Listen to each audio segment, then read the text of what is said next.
అందరికీ నమస్కారం. Crime petrol సిరీస్లోని ఈ ఎపిసోడ్కి నేను అనూప్ సోనీని మీ అందరినీ ఆహ్వానిస్తున్నాను.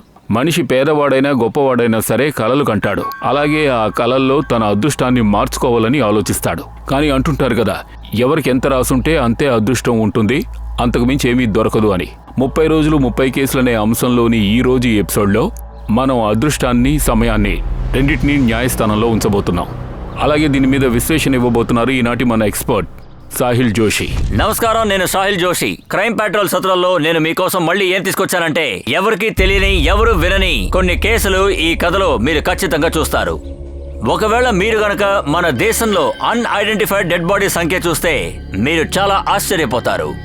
ఆన్ అన్ యావరేజ్ మన దేశంలోని చాలా మూలల్లో లక్షల సంఖ్యలో చాలా సమయాల్లో ఆ డెడ్ బాడీస్ ఎవరివో తెలియక గుర్తుపట్టలేకపోతున్నారు. దీనికి అర్థం ఏంటంటే, మన చుట్టుపక్కల ఇలాంటి మర్డర్స్ చాలా జరుగుతూ ఉంటాయి. అక్కడ హంతకుడిని పట్టుకోవడానికి ఎలాంటి ఎవిడెన్స్ దొరకట్లేదు. కానీ ఈ నిజం చాలా భయంకరమైన పరిస్థితిని ఏర్పరుస్తుంది. ఎవరికీ తెలియని, రిజిస్టర్ కానీ ఈ కేసులు ఈ విధంగానే జరుగుతున్నాయి, అది కూడా ఎలాంటి మార్పు లేకుండా. కానీ ఈ కేసులో ఇంకొక పెద్ద విషయం కూడా ఉంది. ఇది మిమ్మల్ని ఆశ్చర్యపరిచే ఒక పజిల్. ఇందులో ఉన్న నిజం ఎవరినైనా షాక్ గురి చేస్తుంది.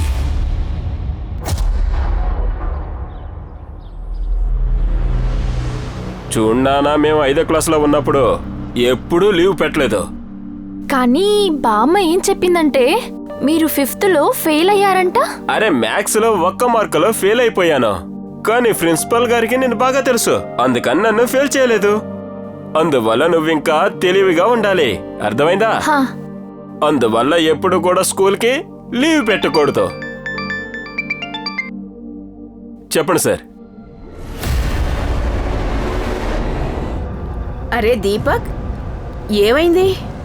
ఇంతకీ నువ్వు ఎక్కడికి వెళ్ళావు?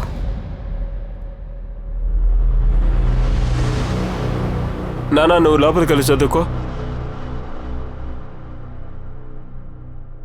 ఏమి లేదమ్మా, పోలీసులు రమ్మన్నారు. సుమన్ గురించి ఏమైనా తెలిసిందా? ఏం తెలిసింది? ఎప్పట్లాగే ఒక శవాన్ని చూపించి నన్ను భయపెట్టేశారు. అమ్మా, నాకెందుకో ఈ పోలీసులు సుమన్ని సరిగా వెతకట్లేదు అనిపిస్తుంది. 7 సంవత్సరాలుగా సుమన్ వస్తుందని ఆశతో ఎదురు చూస్తున్నావు. దొరకాలనుకుంటే ఎప్పుడో దొరికేది కదా. నాకెందుకో నిన్ను నీ కొడుకుని వదిలేసి లేచిపోయింది అనుకుంటున్నాను. అరే, మీరేమంటున్నారమ్మా? నేను నిజమే చెప్తున్నాను. ఇప్పుడు నువ్వు నీ కన్నయ్య గురించి ఆలోచించాలి. వాడి కోసం ఇంకొక తల్లిని తీసుకురావాల్సిందే.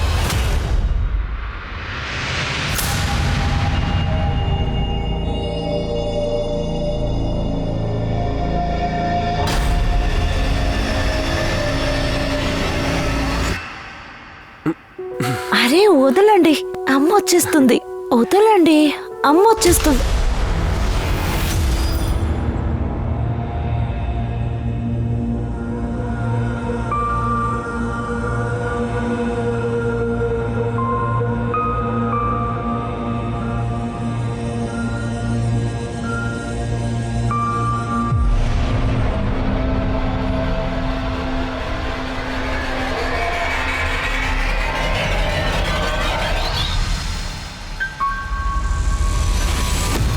నువ్వు లేచావా? మమ్మీ, నాకు చాలా ఆకలిస్తుంది. ముందుగా కాళ్ళు చేతులు కడుక్కుండ్రా, ఆ తర్వాత నేనే నీకు తినిపిస్తాను. ఓకే, వెళ్దామా? పద. సార్ నమస్తే. సార్ నమస్కారం, కూర్చోండి. సార్, మీరు మళ్ళీ నన్ను ఎందుకు పిలిచారు? సుమన్ గురించి ఏమైనా కొత్త విషయం తెలిసిందా? దీపక్, సుమన్ గురించి మాకు ఏ విషయమూ తెలియలేదు.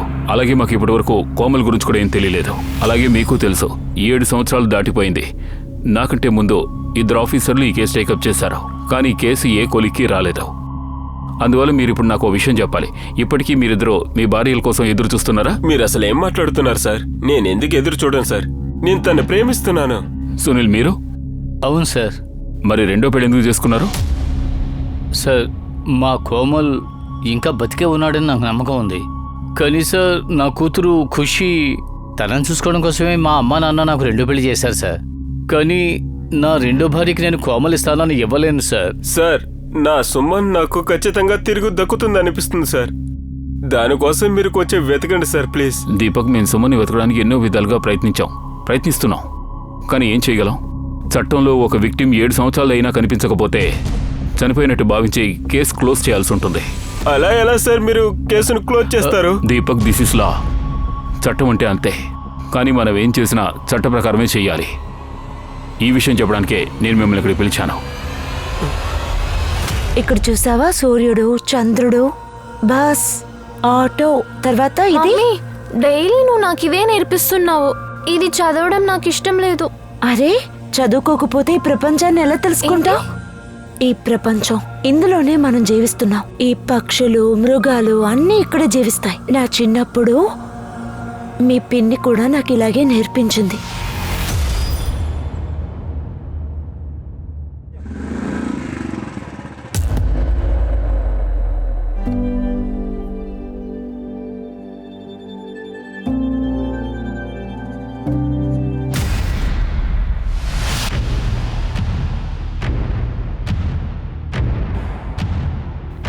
లే, లోపలికి రా, లోపలికి రా.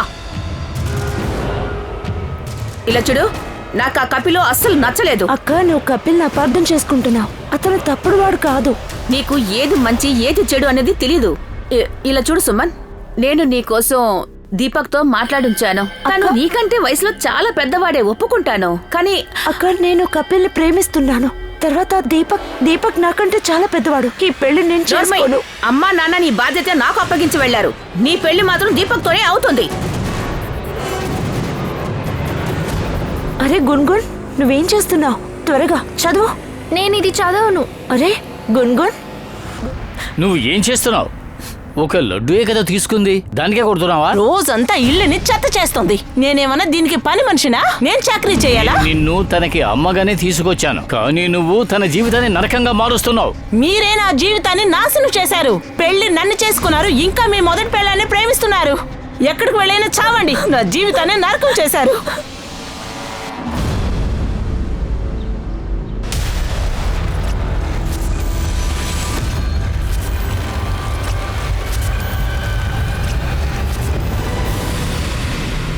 బామ్మ, అమ్మ త్వరగా వచ్చేస్తుందని నాన్న చెప్తూ ఉన్నారు. వస్తుంది, కానీ తను మీ అమ్మ కాదు, ఇంకొక కొత్త అమ్మ వస్తుంది. ఇంకో అమ్మ ఎవరు? తను వచ్చిన తర్వాత నువ్వే చూస్తావుగా. ఇప్పుడు నిద్రపో అమ్మా.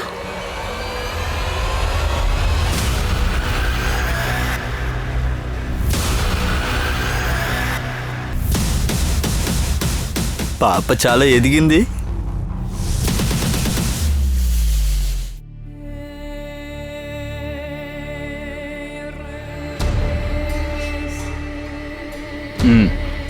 ఓకే, నేను చూస్తాను. నమస్తే సార్. నమస్తే. ఏంటి దీపక్? సార్, ఇది మీకోసం. ఇదేమిటి? 20,000 రూపాయలు సార్.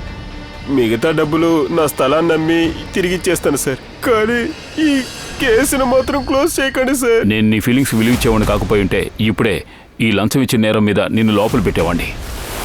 చూడు, నీ భార్య కాదు ఇంకెవరైనా సరే ఇలా ఎవరైనా మిస్ అయితే వాళ్ళని వెతకడం అనేది మా డ్యూటీ. మేము మా డ్యూటీని బాధ్యతాయుతంగా చేస్తాం. ఇప్పుడు ఈ కేసుని మేము క్లోజ్ చేస్తున్నామంటే అది చట్టం వల్లే. మీరు ఇంత నిజాయితీగా ఉన్నారు, నా భార్యను ఎందుకని వెతకటం లేదు? సునీల్ తన భార్యను మర్చిపోయి రెండో పెళ్లి చేసుకోగలడు సార్. కానీ నేను సుమన్ని మర్చిపోలేను సార్, మర్చిపోలేను సార్.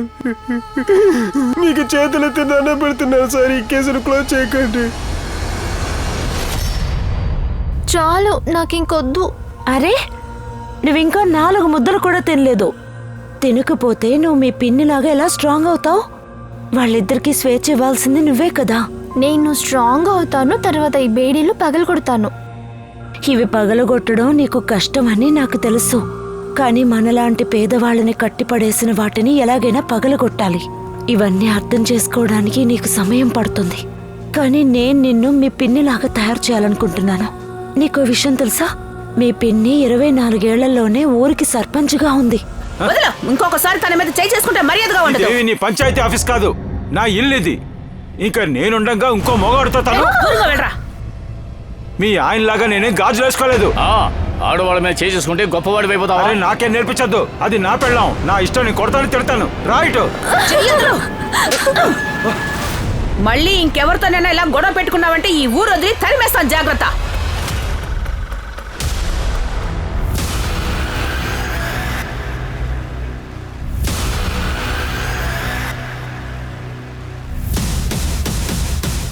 ఇదిగో గున్గున్ చదువుకునే సామాన్లు.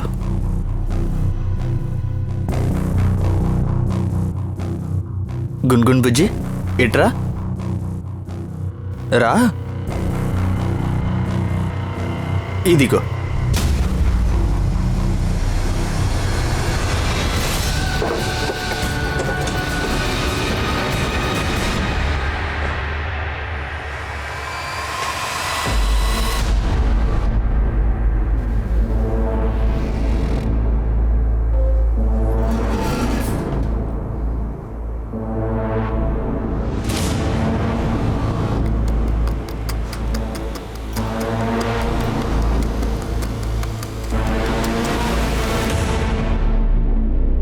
దీపక్, ఈ కేసుని రీఓపెన్ చేయించడం కోసం నువ్వు మాకు అబద్ధం చెప్పడం లేదుగా?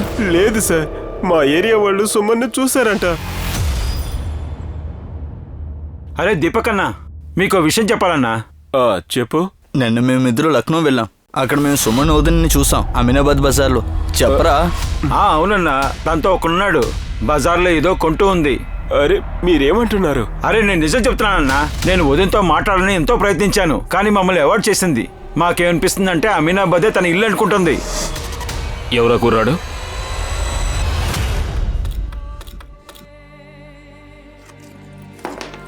ఈ కన్నం పెద్దదవ్వగానే ఇక్కడి నుంచి తప్పించుకుని బయటకు వెళ్ళిపో. నువ్వు బయటికి వెళ్తావు కదా. కానీ మమ్మీ, నేను బయటికి వెళ్ళిపోతే మళ్ళీ నువ్వు ఒంటరిగా ఉండిపోతావు కదా. నువ్వు బయటికి వెళ్తేనే కదా నన్ను ఇక్కడి నుంచి తీసుకెళ్ళగలవు. నువ్వు తెగులు పడుకో. ఇక్కడి నుంచి నువ్వు నేరుగా నా భర్త దగ్గరికి వెళ్ళావు. అక్కడ నీకు ఒక అన్నయ్య ఉంటాడు. కన్నయ్య అన్నయ్య కదా? అవును.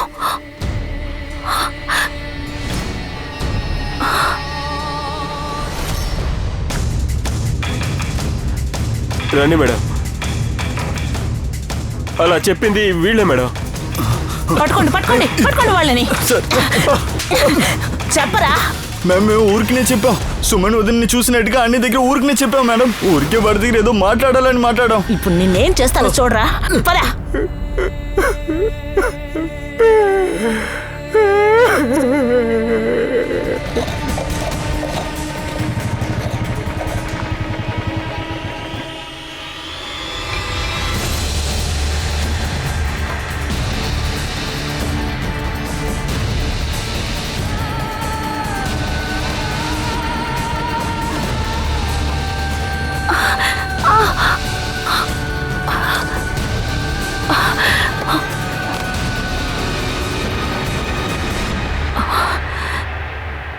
ఇది ఈ గాయం ఎలా తగిలింది? గున్గున్ అల్లరి చేస్తూ ఉంది, అందుకే. గున్గున్, నా సుమన్కి నీ వల్లే గాయపడింది. నా వల్ల నువ్వింత కష్టపడుతున్నావు గున్గున్. ఇంత చిన్నతనంలోనే దేనికని తెలియకుండా ఇంత నరకం అనుభవిస్తున్నావు. ఆ రాక్షసుడు నీ వేలుని ఇలా కాల్చి వెళ్ళిపోయాడు. మమ్మీ, చాలా నొప్పిగా ఉంది. నాకు తెలుసమ్మా, నువ్వు స్ట్రాంగ్గా ఉండాలి. భయాన్ని భరించడం అలవాటు చేసుకో. నీకు తెలుసు కదా ఇక మనం ఏం చేయబోతున్నామని.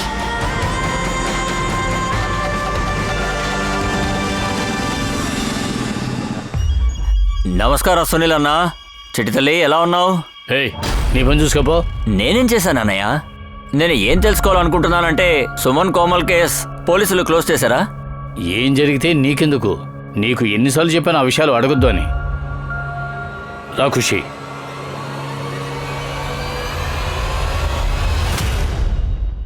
బంధాల్లో ఎవరు పెద్దవాళ్ళు ఎవరు చిన్నవాళ్ళు అనేది ముఖ్యం కాదు. దీపక్ని పెద్దవాడని చూడకు, తన పెద్ద మనసుని చూడు. ఇంత గొప్ప ప్రేమగా ఎవ్వరూ నిన్ను చూడలేరు. సుమన్, నేను నీతో కొంచెం మాట్లాడాలి.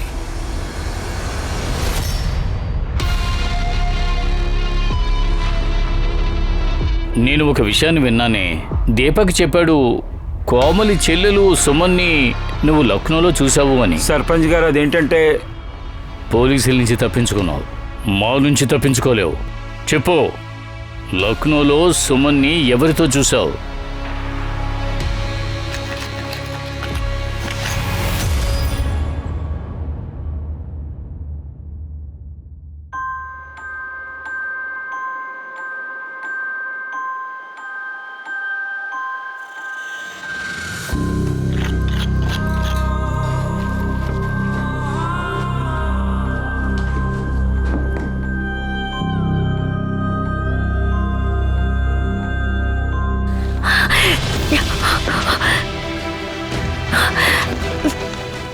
గున్గున్, ఇప్పుడు ఈ మార్గం పెద్దదైపోయింది. నువ్విక్కడి నుంచి ధారాళంగా బయటకు వెళ్ళొచ్చు. నువ్విక్కడి నుంచి వెళ్ళి ఏం చేయాలన్న లక్ష్యం నీకుంది కదా. నేను ఒక అంకుల్ని వెతకాలి. ఆ 2 అంకుల్, 2 అంకుల్ పెద్దోళ్ళలాగా ఉంటారు. అందులో ఒక అంకుల్ చాలా మంచివారై ఉంటారు. ఆయన్ని వెతకాలి కదా. ఈ ప్రపంచం చాలా దారుణమైంది. మంచి అంకుల్ దొరుకుతారా లేక చెడ్డ అంకుల్ దొరుకుతారా అన్నది నాకు తెలీదు. కానీ ఇలా చేయడం తప్ప మనకు మరో దారి లేదు. నిన్ను నేను ఎక్కడ కోల్పోతానో అని నాకు భయంగా ఉంది. కానీ ఈ పాపాత్మురాలు నీకు స్వేచ్ఛని తప్ప ఇంకేది ఇవ్వలేను.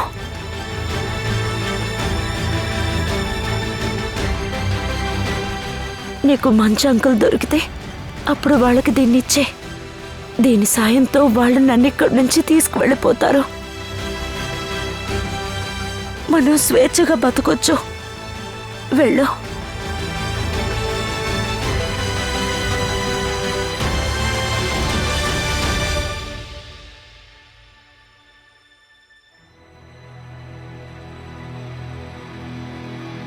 మమ్మీ, నేను తప్పకుండా తిరిగి వస్తాను. ఇక్కడి నుంచి త్వరగా వెళ్ళు.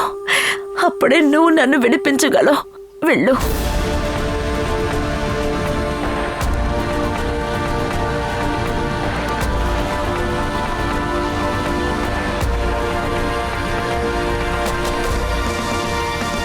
సార్, నాగపూర్ పోలీస్ స్టేషన్ వాళ్ళు మన పోలీస్ స్టేషన్ కాల్ చేశారు. కొన్ని రోజుల క్రితం వాళ్ళ ఊర్లో అస్థిపంజరం దొరికిందట.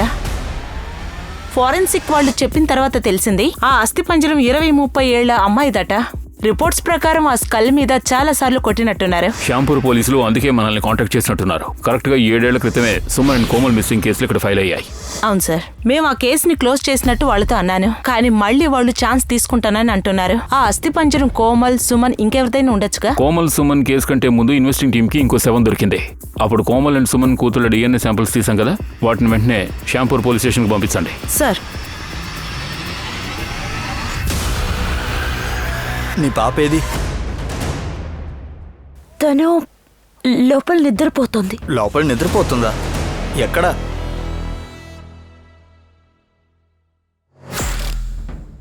ఇక్కడ లేదేంటి? నిన్నేనా అడుగుతున్నాను. గున్గున్ ఎక్కడా?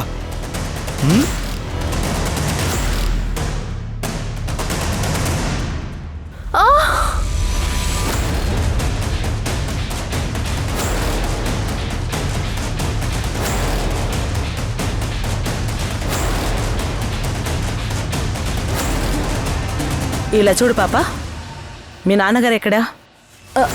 చెప్పండి, ఏం కావాలి మేడం? సునీల్ ఎక్కడా? ఆయన పనికెళ్ళారు. విషయం ఏంటి? నాకు కోమల్ గురించి ఇన్ఫర్మేషన్ దొరికింది. పాప, నువ్వు లోపలికి వెళ్ళమ్మా. 7 సంవత్సరాల క్రితం కోమల్ని చంపేశారు.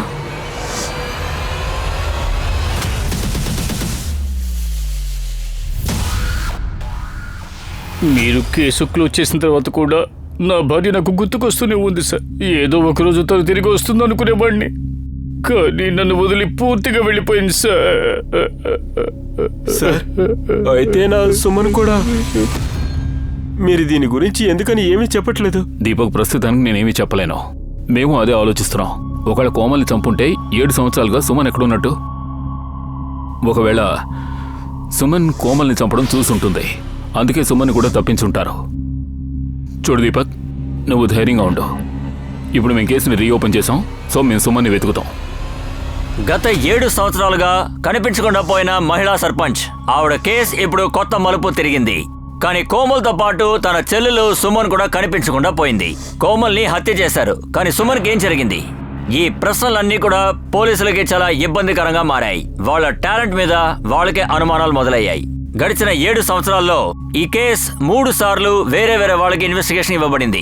అది మాత్రమే కాకుండా రీసెంట్ గా ఈ కేసు కూడా క్లోజ్ చేశారు. కానీ మళ్ళీ ఇప్పుడు ఈ కేసుని పోలీసులు రీఓపెన్ చేయాల్సి వచ్చింది. ఇందులో మనం గమనించాల్సిన విషయం ఏంటంటే, గత 7 సంవత్సరాల్లో పోలీసులు అసలు ఏం ఇన్వెస్టిగేట్ చేశారు? అయితే ఆ హంతకుడు ఎలాంటి వాడు? 7 సంవత్సరాలు స్వేచ్ఛగా తిరుగుతున్నాడు, కానీ పోలీస్ అతని ఆచూకీ కూడా తెలుసుకోలేకపోయారు.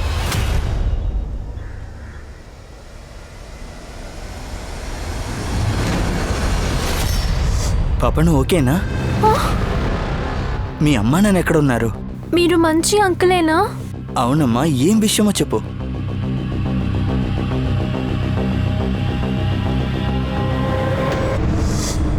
ఇది దీపక్ కుమార్ ఇల్లేనా? ఆ, చెప్పండి, నేనే. మీకు ఈ పాపని తెలుసా? లేదు. ఎవరు? లేదు, ఈ పాప నాకు దారిలో కనిపించింది. దీని మెడలో ఈ చీటి రాసి ఉంది, అందుకే. ఇందులో మీ పేరు, మీ అడ్రస్ ఉంది, అందుకే. పాప మీ దగ్గరికి వెళ్ళాలని చెప్పింది, అందుకే తీసుకొచ్చాను. ఎవరు తల్లి నువ్వు? చెప్పు, భయపడకు. ఈ లెటర్ ఎవరు రాశారు?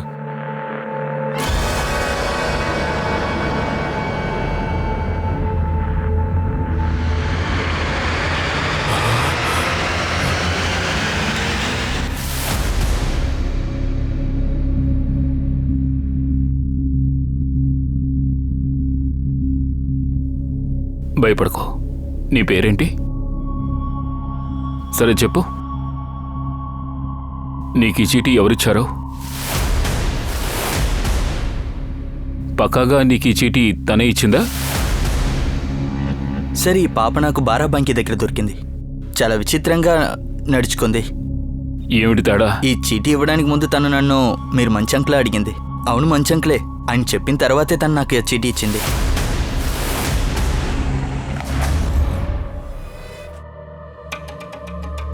కన్నయ్య, దమ్మా భోజనం చెయ్యమ్మా. కన్నయ్య, అన్నయ్య. వీడి పేరు కన్నయ్య అని నీకెలా తెలుసు? మమ్మీయే నాతో చెప్పింది. కన్నయ్య అన్నయ్య అని మమ్మీయే చెప్పింది. నా అన్నయ్య. Sir, Komal Suman missing case గురించి నాకు దొరికిన అన్ని ఇన్ఫర్మేషన్ కలెక్ట్ చేసి రిపోర్ట్ని తయారు చేశాను. ఆగస్టు 16వ తారీఖు అక్క చెల్లెలు షాపింగ్కి వెళ్లారు. ఇక్కడికి వస్తే ఎలాగో అమ్మకి ఒక చీర తీసుకుందాం అనుకున్నాను. సరేరా. సార్, మన దగ్గర 3 సస్పెక్ట్ ఉన్నారు. సంతోష్, కపిల్, ప్రతాప్. విట్నెస్ స్టేట్మెంట్స్ చదువుతున్నాను.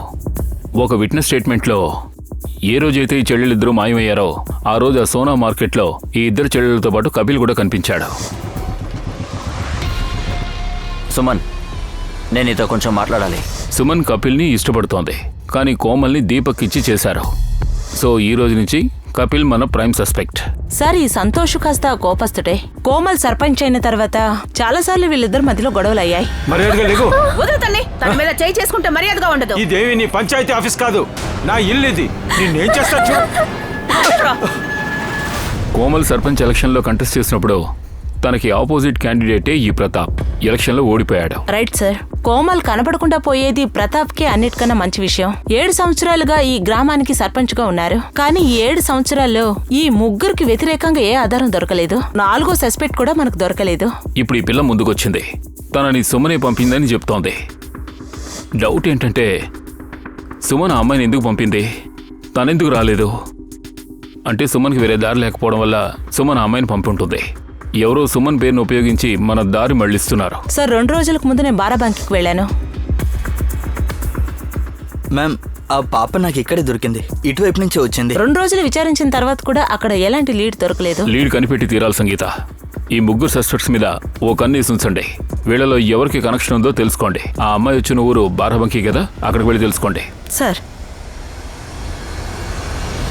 ఎక్కడి నుంచి వచ్చిందో తెలియదు కానీ వచ్చి రాగానే కన్నయ్య తన అన్నయ్య అంటోంది. ఇలా చూడు, సుమన్ నీకు అమ్మ కావచ్చు, కానీ దీపక్ నీకు నాన్న కాదు. అర్థమైందా? నువ్వేం మాట్లాడుతున్నావమ్మా? అసలుకే ఈ అమ్మాయి చాలా భయపడుతుంది. నువ్వింకా భయపెడుతున్నావా? పోలీసులకి తన ఇక్కడ నుంచి తీసుకువెళ్ళమను. తన కథ వినడానికి నాకు ఇక్కడ అస్సలు ఓపిక లేదు. కానీ నాకుంది. కానీ నా సుమన్ నన్ను నమ్మి తన్ని ఇక్కడికి పంపించింది. కానీ నేను తన్ని ఎక్కడికి పంపను. అమ్మా, నా సుమన్ చాలా పెద్ద ప్రమాదంలో ఉందని నాకు అనిపిస్తుంది. చనిపోయిన శవాలన్నీ తిరిగి వస్తున్నాయి లాయర్ గారు. పోలీసులు మళ్ళీ మనల్ని ఇబ్బంది పెట్టేలా ఉన్నారు. ఒకవేళ అరెస్ట్ చేసి తీసుకువెళ్ళారంటే మన పరువు గంగలో కలిసిపోతుంది. అరే, 7 ఏళ్ల కథ మళ్ళీ మొదలుపెట్టారా? మనం శత్రువులుగా అయ్యాం, ఇప్పుడు హంతకులు కూడా అయ్యామా? అప్పుడు అతను సర్పంచి, ఇప్పుడు నేను పవర్లో ఉన్నా. పవర్ మత్తు ఎలా ఉంటుందో మాకు బాగా తెలుసు. పవర్ కోసం రక్తాన్ని, డబ్బుని రెండింటినీ నీటిలా ఖర్చు పెడతారు. చూడండి, నా వల్ల ఎవరూ రక్తం చిందించలేదు. అనవసరంగా నా సమయాన్ని వృధా చేయకండి. ఒకవేళ మీ దగ్గర ఆధారాలు ఏమైనా ఉంటే చూపించండి. మేడం గారు, కోమల్ దగ్గర దెబ్బలు తిన్నాను. ఇంకా 7 సంవత్సరాల నుంచి దెబ్బలు తింటూనే ఉన్నాను. అయినా సరే నా వెనకబడుతున్నారు. అవును, మళ్ళీ వస్తాం. ఏవైనా సరే ఈసారి నిజం కనిపెట్టే తీరుతాం. తీసుకెళ్ళండి. ఎంత కావాలంటే అంతే ప్రశ్నలు అడగండి. కానీ నా సమాధానం ఒకటే ఉంటుంది. నాకు కోమల్ మీద కోపం లేదు, సుమన్ మీద కూడా కోపం లేదు. నా పెళ్ళం వల్లే కదా సుమన్ నన్ను కొట్టింది. అడగండి, తనని ఇంతవరకు నేనేమైనా చేశానాన్ని? సార్ 8 సంవత్సరాల క్రితం నా వయసు 20 సార్. ఇన్ఫాచ్యుయేషన్ ప్రేమ అని అపార్థం చేసుకున్నాను. సార్ సార్ నిజం చెప్పాలంటే సుమన్ పెళ్లి జరిగినప్పుడు నేను బాగా ఏడ్చాను, ఎక్కువ తాగాను. కానీ తన మీద పగ తెచ్చుకోవడానికి నేను అసలు ఏమీ చేయలేదు సార్. సుమన్ని ఏమీ చేయలేదు, అలాగే కోమల్ని చేయలేదు. సార్ 7 సంవత్సరాలుగా నేను ఇదే చెప్తున్నాను. 7 సంవత్సరాల క్రితం ఎక్కడి నుంచి అయితే కోమలు సుమను మిస్ అయ్యారో ఆ టైంలో వాళ్ళతో పాటు నువ్వు ఉన్నావు. సార్ నేను అవాళ చివరిగా సుమన్ని కలుద్దామని వెళ్ళాను సార్. తనతో మాట్లాడొద్దని నీకు ముందే చెప్పాను కదా. అక్క మీరు అనుకుంటున్నట్టు ఏమీ లేదక్క. నేను పని కోసం ఢిల్లీకి వెళ్తున్నాను.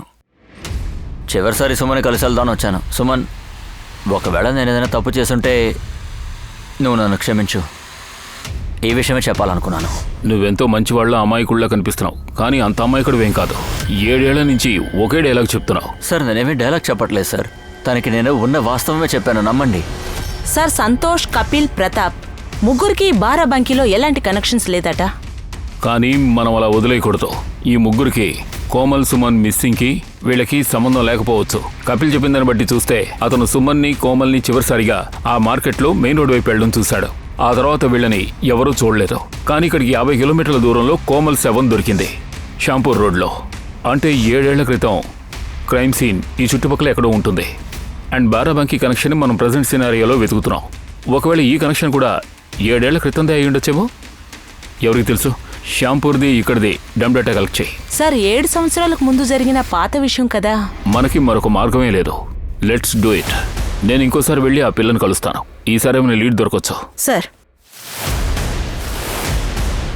ఈ కేసులో ఎన్నో మలుపులు తిరిగాయి. ఏవైతే జరగకూడదు అనుకున్నామో అవన్నీ జరిగాయి. సుమన్ గున్గున్ని ఎలా అయితే విడిపించిందో అది ఒక అసాధ్యమైన కార్యాన్ని సాధ్యం చేయడమే అయింది. కానీ ప్రశ్న ఏమిటంటే సుమన్ ఈ ఎమోషన్కి పోలీసులు ఒక మార్గాన్ని కనిపెట్టాలి. ఇలా చూడమ్మా, నువ్వు ఆ అంకుల్ని ఏమడిగావు? అంకుల్ మీరు మంచివారే అనే కదా. ఆ తర్వాత నువ్వు ఆయనకి ఈ చీటీ ఇచ్చావు, అంతేనా? నేను కూడా మంచి అంకుల్నే అనుకో. నా మీద నమ్మకం ఉంది కదా. ఒకవేళ మీరు మంచి అంకుల్ అయితే నాకెందుకు చాక్లెట్ ఇచ్చారు? అయితే చెడ్డ అంకుల్ కూడా ఉన్నారా? నీకు చాక్లెట్ ఇచ్చారా? ఇదిగో.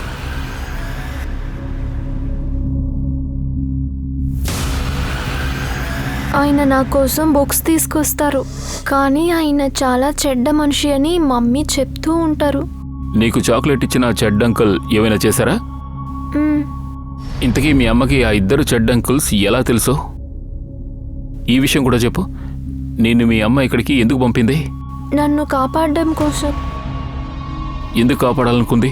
ఎవరి నుంచి? మమ్మీ? ఏమైంది మమ్మీకి? మమ్మీ కాలుకి ఏమైనా అయిందా? మీ అమ్మ కాలుని ఎవరైనా కట్టిపడేశారా?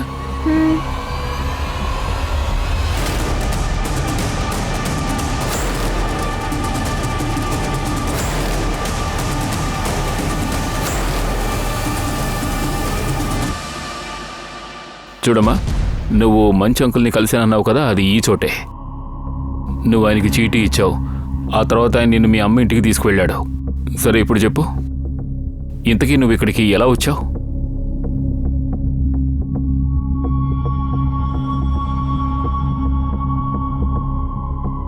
అక్కడి నుంచా?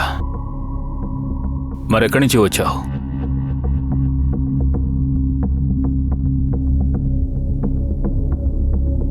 సరే ఓ పని చేద్దాం, మనం అక్కడి దాకా వెళ్ళి చూద్దాం. ఒకవేళ నీకేమైనా గుర్తొచ్చినా, ఆ చోటు అదేలా అనిపించినా, అక్కడ మీ అమ్మ ఉంటుందనుకుంటే మాతో చెప్పాలి.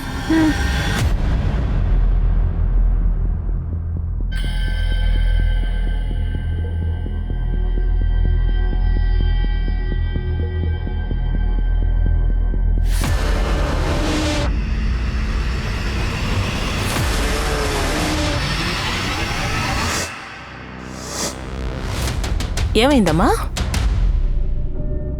సార్ తను భయపడుతుంది. భయపడకు, చెప్పు. ఈ చోటు చూస్తే నీకేమైనా గుర్తొస్తోందా?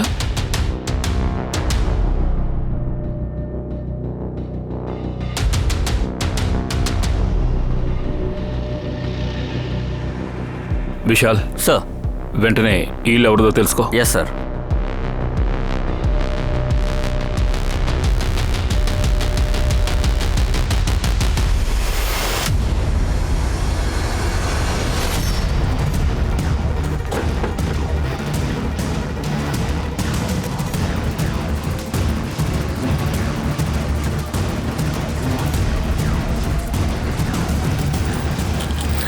మమ్మీ, పక్కాగా సుమన్ ఇక్కడే ఉంచారు, ఇప్పుడు షిఫ్ట్ చేశారు. సార్ సార్ చుట్టుపక్కల ఉన్న వాళ్ళందరూ ఇల్లు ఎప్పుడూ మూసే ఉంటుందని చెప్తున్నారు. దీని ఓనర్ ఎవరు, ఎప్పుడు వస్తారో ఏమీ తెలియదట సార్.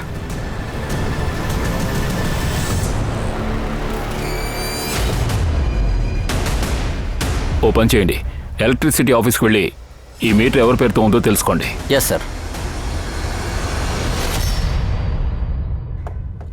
సార్ సార్ ఈ డమ్ డేటాలో 8 నంబర్లు కరెక్ట్గా ఉన్నాయి సార్. దీన్ని యూజ్ చేసే 8 మందికి బారాబంకితో నేరుగా కనెక్షన్ ఉంది సార్. ఇన్వెస్టిగేషన్ తర్వాతే తెలిసింది వీళ్లలో ఒకరు 7 సంవత్సరాలుగా రెగ్యులర్ గా 3 రోజులకు ఒకసారి బారాబంకి వెళ్తున్నాడు. కానీ గడిచిన 14 రోజుల్లో 2 సార్లు వెళ్ళాడు. 14 రోజుల క్రితమే ఈ పిల్ల దీపక్ ఇంటికి వచ్చింది. ఎవరతను? మోహన్ సింగ్. వాడు కూడా నవ్వుల్లోనే ఉన్నాడు. సార్ వాడి ఇంటికి వెళ్ళి చూద్దామా? డైరెక్ట్గా వాడి ఇంటికి వెళ్ళామంటే వాడు అలర్ట్ అవుతాడు. వాడి ఫోన్ సర్వేలెన్స్లో ఉంచండి. సార్ సార్ ఆ ఇల్లు భరత్ సింగ్ పేరుతో రిజిస్టర్ అయింది. ఈబీ నుంచి వాళ్ళ నంబర్ దొరికింది. భరత్ ఫోన్ ఇంకా బారాబంకీలో యాక్టివ్గా ఉంది. అయితే అతని ఫోన్ కూడా ట్రాక్ చేయండి. Yes sir. సార్ వీడి సర్నేమ్ కూడా సింగే సార్. ఒకవేళ భరత్ సింగ్ మోహన్ సింగ్ రిలేటివ్గా ఉంటాడేమో. చెల్లెల్ని తీసుకెళ్లి బంధించి తనతో మృగం కంటే దారుణంగా ప్రవర్తించారు. వాళ్ళక్క కోమల్నైతే ఏకంగా చంపేశారు. ఎందుకు? లేదు సార్, కోమల్ని నేను చంపలేదు. మీరు చంపలేదా? మరి ఎవరు చంపారు? ఎవరు చంపారు చెప్పండి. సార్ అది మాకు తెలియదు సార్, కానీ మా కళ్ళన్నీ సుమన్ మీదే ఉన్నాయి. వాళ్ళ అక్క మా కొట్టుకి చేరుకోవటానికి వచ్చింది సార్. ఆ రోజు రాత్రి నేను నా కజిన్ భరత్ షాంపూ నుంచి తిరిగి వస్తున్నాం. అప్పుడే దారిలో సుమన్ని చూసాం.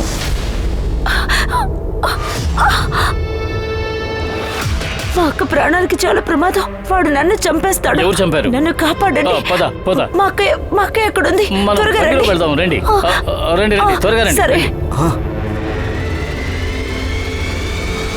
మనం ఇటు కాదు అటు వెళ్ళాలి. మా అక్క ఎక్కడుంది? బారాబంకీల మోహన్ తాలూకా పాత ఇల్లు. మేము సుమన్ని అక్కడికి తీసుకువెళ్ళాం. మరి ఆ పిల్ల? తను ప్రెగ్నెంట్ అయింది సార్. సార్ వీళ్ళు కోమల్ని హత్య చేయలేదని చెప్తున్నారు. అంటే ఇంకెవరు చేసుంటారు? మనం సుమన్తో మాట్లాడాలి. హాస్పిటల్కి ఫోన్ చేసి సుమన్ ఎలా ఉందో తెలుసుకో. సార్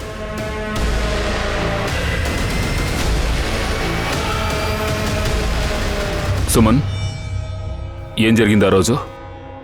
నేను కోమలక్క ఇద్దరం బజార్ నుంచి తిరిగి వస్తూ ఉన్నాం. ఈ రోజు షాపింగ్ భలే చేశాం కదా. అవునక్క, కానీ చాలా లేట్ అయింది. ఆటో దొరుకుతుందో లేదో భయంగా ఉంది. అరే ఇంకొంచెం ముందుకెళ్తే దొరుకుతుంది, భయపడ. 7 సంవత్సరాలుగా నువ్వు నాటకం ఆడుతున్నావు. అందరినీ ఫూల్స్ చేశావు. నువ్వు నీ భార్యని చంపేశావు. అవును, నేనే చెప్పాను. అంత పగ ఏమొచ్చింది నీకు? ఎందుకు క్రోమల్ని అన్యాయంగా చంపేశావు? సార్ తను ఆడదైనా కూడా సర్పంచ్ అయింది. అది నాకు అవమానంగా అనిపించింది. నేను చిన్న పని చేసుకుంటూ ఉండేవాడిని. నా భార్య ఎంత పెద్ద పదవిలో ఉంటే అందరూ దానికి గౌరవం ఇచ్చేవారు. నన్ను ఎవరూ పట్టించుకునేవాళ్ళు కాదు. ప్రతిరోజు చూస్తూ ఉండేవాడిని. అందుకని ఆలోచించాను, నేను ఆమెను చంపేస్తే అందరికీ నా మీద జాలి కలుగుతుంది. అప్పుడు నేను సర్పంచ్ అవుతాను. మరి సర్పంచ్ అయ్యావా? నువ్వు నీ భార్య కోమల్ని ఎందుకు చంపావంటే నువ్వు సర్పంచ్ కావాలన్న ఉద్దేశంతో.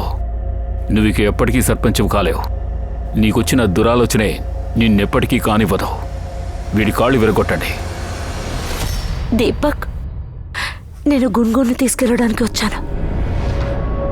సుమన్, ఇన్ని సంవత్సరాలుగా నేను నిన్ను చూడాలని వేచి చూశాను. నువ్వు ఇప్పుడు వెళ్తున్నా అంటున్నావు. మీతో ఉండడానికి అర్హురాలి కాను. ఎందుకు నువ్వు అలా మాట్లాడుతున్నావు? గున్గున్ మీ అమ్మాయి కాదు దీప్. అయితే ఇప్పుడు కూతురు కదా. కొద్ది రోజుల్లోనే ఎలా ప్రేమగా ఉన్నావో తెలుసా?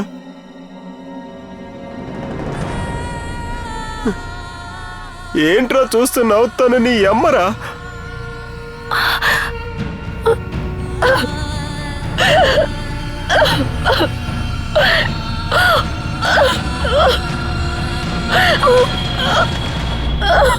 ఒక మామూలు వ్యక్తి సాధారణమైన ఒక కొట్టు నడుపుతున్నాడు. వాడి లోపల ఇంత మృగం దాగుందన్న విషయం ఎవరికీ తెలియలేదు. ఇది ఎవ్వరూ ఊహించరు కూడా. ఈ విషయం వినడానికి చాలా ఆశ్చర్యంగా ఉంది. పాలవాడు, కూరగాయల వాడి దగ్గర నుంచి రేషన్, బట్టల వాళ్ళు అని మన రోజుకి చాలా మందిని కలుస్తున్నాం. వాళ్ళతో మనం అలవాటు పడే ఒక విషయం జరుగుతోంది. ఇలాంటి కేసుల గురించి మనం విన్నప్పుడు మామూలుగా ఉండాల్సిన ఒక వ్యక్తి ఇంకా జాగ్రత్త పడతాడు. మనం మిగతా వాళ్ళని నమ్మడానికి భయపడుతున్నాం. ఇది మనకి అలాగే మన సమాజానికి పెద్ద ప్రమాదంగా మారుతోంది. ఎందుకంటే ఒక మనిషి సమాజం లేకుండా పరిపూర్ణం చెందలేడు. ఒకరిని ఒకరు నమ్మలేని సమాజం అది పూర్తి కాదనే చెప్పాలి. అందువల్లే తన అదృష్టం మీద ఎంత మాత్రమూ నమ్మకం లేకుండా ఉండేది.